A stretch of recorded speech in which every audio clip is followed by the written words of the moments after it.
नमस्कार। राष्ट्र रक्षा में जुड़े इस महत्वपूर्ण कार्यक्रम में हमारे साथ जुड़े देश के रक्षा मंत्री श्रीमान राजनाथ सिंह जी, राज्य रक्षा मंत्री श्रीमान अजय भट्ट जी, रक्षा मंत्रालय के सभी अधिकारीगण और देश भर से जुड़े सभी साथियों, अभी 2 दिन पूर्व ही नवरात्रि के इस पावन पर्व के दरमियान अष्टमी के दिन मुझे प्लानिंग को लेकर के गति शक्ति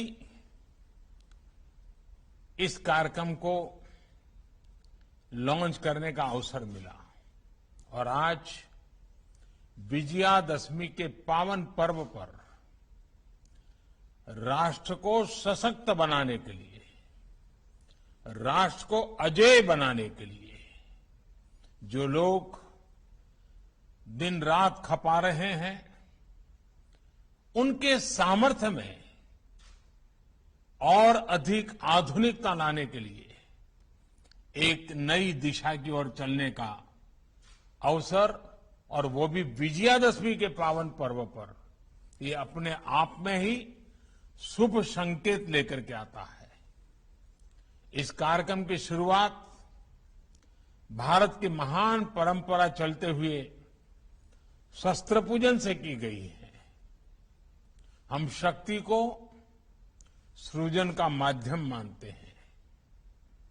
इसी भावना के साथ आज देश अपने सामर्थ्य को बढ़ा रहा है और आप सब देश के इन संकल्पों के सारथी भी हैं। मैं आप सभी को और पूरे देश को इस अवसर पर विजयादशमी की पुनः बहुत बहुत हार्दिक बधाई देता हूं। साथियों, आज ही पूर्व राष्ट्रपति भारत रत्न डॉक्टर एपीजे अब्दुल कलाम जी की जयंती भी है। कलाम साहब ने जिस तरह अपने जीवन को शक्तिशाली भारत के निर्माण के लिए समर्पित किया, ये हम सभी के लिए प्रेरणा है। रक्षा क्षेत्र में आज जो 7 नई कंपनियां उतरने जा रही है, वो समर्थ राष्ट्र के उनके संकल्पों को और मजबूती देगी। साथियों, इस वर्ष भारत ने अपनी आजादी के 75वें साल में प्रवेश किया है। आजादी के इस अमृत काल में देश एक नए भविष्य के निर्माण के लिए नए संकल्प ले रहा है और जो काम दशकों से अटके थे, उन्हें पूरा भी कर रहा है। 41 ऑर्डिनेंस फैक्ट्रीज को नए स्वरूप में किए जाने का निर्णय, 7 नई कंपनियों की ये शुरुआत देश की इसी संकल्प यात्रा का हिस्सा है। ये निर्णय पिछले 15-20 साल से लटका हुआ था।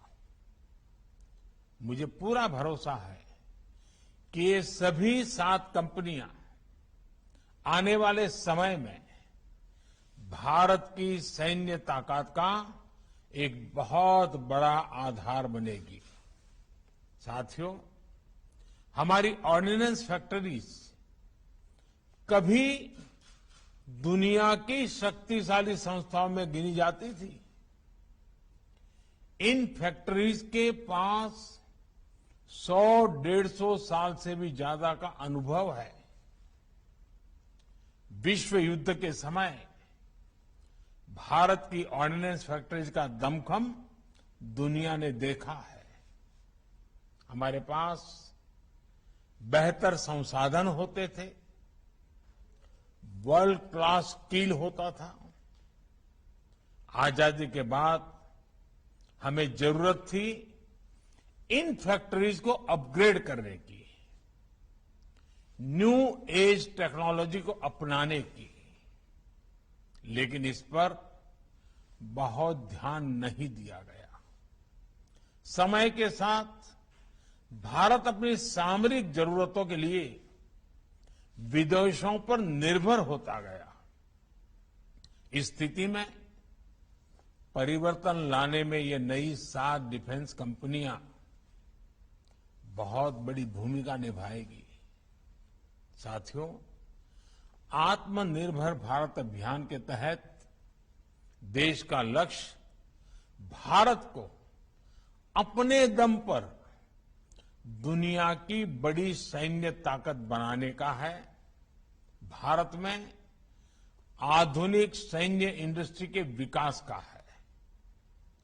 पिछले 7 वर्षों में देश ने मेक इन इंडिया के मंत्र के साथ अपने इस संकल्प को आगे बढ़ाने का काम किया है। आज देश के डिफेंस सेक्टर में जितनी ट्रांसपेरेंसी है, ट्रस्ट है और टेक्नोलॉजी ड्रिवन अप्रोच है, उतनी पहले कभी नहीं थी। आजादी के बाद पहली बार हमारे डिफेंस सेक्टर में इतने बड़े रिफॉर्म्स हो रहे हैं। अटकाने लटकाने वाली नीतियों की जगह सिंगल विंडो सिस्टम की व्यवस्था की गई है। इससे हमारे इंडस्ट्रीज का कॉन्फिडेंस बढ़ा है। हमारी अपनी भारत की कंपनियों ने डिफेंस इंडस्ट्री में भी अपने लिए संभावनाएं तलाशना शुरू किया है और अब प्राइवेट सेक्टर और सरकार साथ मिलकर राष्ट्र रक्षा के मिशन में आगे बढ़ रहे हैं। यूपी और तमिलनाडु के डिफेंस कॉरिडोर्स का उदाहरण हमारे सामने है। इतने कम समय में बड़ी बड़ी कंपनियों ने मेक इन इंडिया में अपनी रुचि दिखाई है। इससे देश में युवाओं के लिए नए अवसर भी तैयार हो रहे हैं और सप्लाई चेन के रूप में कई एमएसएमईज के लिए नई संभावनाएं बन रही है। देश में जो नीतिगत परिवर्तन किया है, उसका परिणाम है कि पिछले 5 सालों में हमारा डिफेंस एक्सपोर्ट 325% से भी ज्यादा बढ़ा है। साथियों, कुछ समय पहले ही रक्षा मंत्रालय ने ऐसे 100 से ज्यादा सामरिक उपकरणों की लिस्ट जारी की थी जिन्हें अब बाहर से आयात नहीं किया जाएगा। इन नई कंपनियों के लिए भी देश ने अभी से ही 65,000 करोड़ रुपए के ऑर्डर्स प्लेस किए हैं। ये हमारी डिफेंस इंडस्ट्री में देश के विश्वास को दिखाता है। बढ़ता हुआ विश्वास नजर आ रहा है। एक कंपनी एम्यूनिशन और एक्सप्लोजिव की जरूरतों को पूरा करेगी तो दूसरी कंपनी आर्मी व्हीकल्स मैन्युफैक्चर करेगी। इसी तरह एडवांस वेपन्स और इक्विपमेंट हो, ट्रूप्स कंफर्ट आइटम हो, ऑप्टिकल इलेक्ट्रॉनिक्स हो या पैराशूट, हमारा लक्ष्य है कि भारत की एक एक कंपनी न केवल इन क्षेत्रों में एक्सपर्टाइज हासिल करे बल्कि एक ग्लोबल ब्रांड भी बने। कॉम्पिटिटिव कॉस्ट हमारी ताकत है। क्वालिटी और रिलायबिलिटी हमारी पहचान होनी चाहिए। साथियों, मुझे विश्वास है कि इस नई व्यवस्था से हमारे यहां ऑर्डिनेंस फैक्ट्रीज में जो टैलेंट है, जो कुछ नया करना चाहते हैं, उन्हें अपनी प्रतिभा दिखाने के लिए पूरी स्वतंत्रता मिलेगी। जब इस प्रकार के एक्सपर्टीज को इनोवेशन का अवसर मिलता है कुछ कर दिखाने का अवसर मिलता है तो वो कमाल करके दिखाते हैं। आप अपने एक्सपर्टीज से जो प्रोडक्ट बनाकर दिखाएंगे वो भारत के डिफेंस सेक्टर की क्षमता तो बढ़ाएंगे ही, आजादी के बाद जो एक गैप आ गया था उसे भी दूर करेंगे। साथियों, 21वीं सदी में कोई देश हो या कोई कंपनी, उसकी ग्रोथ और ब्रांड वैल्यू उसके रिसर्च और इनोवेशन से तय होती है।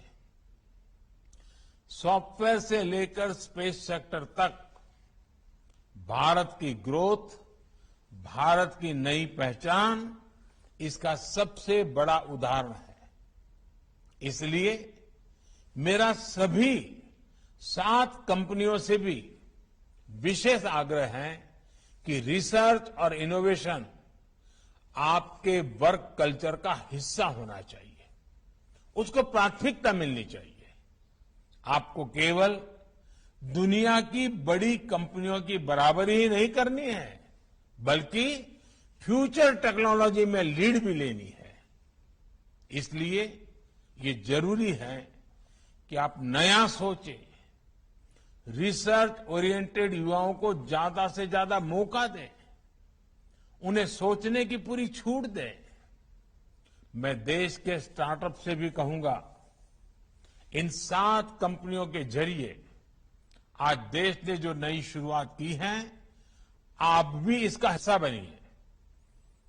आपकी रिसर्च, आपके प्रोडक्ट्स कैसे इन कंपनियों के साथ मिलकर एक दूसरे की क्षमताओं से लाभान्वित हो सकते हैं, इस ओर आपको सोचना चाहिए। साथियों, सरकार ने सभी कंपनियों को एक बेहतर प्रोडक्शन एनवायरनमेंट देने के साथ साथ पूरी फंक्शनल ऑटोनॉमी भी दी है। इसके साथ ही ये भी सुनिश्चित किया गया है इन फैक्ट्रीज के कर्मचारियों के हित पूरी तरह से सुरक्षित रहें। मुझे पूरा भरोसा है कि देश को आपकी एक्सपर्टाइज का बहुत लाभ होगा और हम सब मिलकर आत्मनिर्भर भारत के अपने संकल्प को पूरा करेंगे। इसी भावना के साथ फिर एक बार आप सबको विजयादशमी की बहुत बहुत शुभकामनाएं। आप सभी का बहुत बहुत धन्यवाद।